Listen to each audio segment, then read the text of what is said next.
Breaking news now. Digital ID will be made law for all adults in an effort to tackle small boats. Downing Street believes that a mandatory ID card system will help stop illegal immigrants working. Let's bring in our political correspondent, Mari Aurora. Mari, what more do we know about this?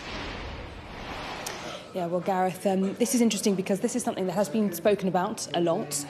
Tony Blair, for instance, has been talking about this for years and years as what he always believed was one of the best ways to try and reduce illegal immigration and the ability for people to work illegally here in the UK.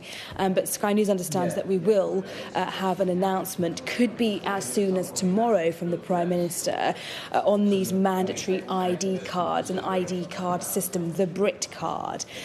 And essentially what this will mean, it will be mandatory for all adults here in the UK. It will make it easier for employers and for landlords to make sure that those they are employing or renting or to actually have the right legal immigration status here in the UK. They can do it using a smartphone app. It's also, according to the government, going to make it easier for people here in the UK to essentially prove their status or their ability to kind of qualify to be able to work here in the UK.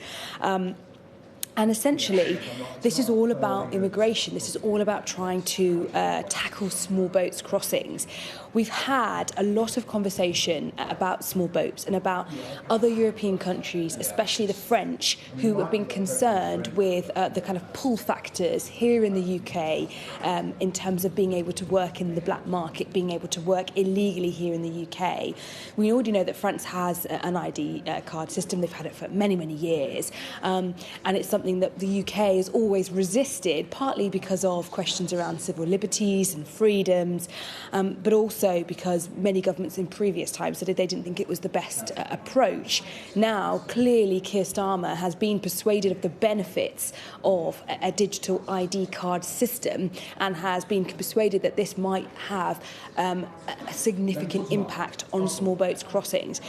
The question really, and this is always going to be the million-dollar question, is once this comes into play and once it is enforced, how much of an impact could it have on small boats crossings? And if it has a really significant impact on small boats crossings, and it really kind of starts to eradicate that pull factor for illegal migrants coming to the UK, because I think they can essentially make money on the side illegally, as opposed to somewhere like that in France, how much of an impact does that have? And if it doesn't have a huge impact, then, of course, there'll be sighs of disappointment, I think, from within the Labour Party.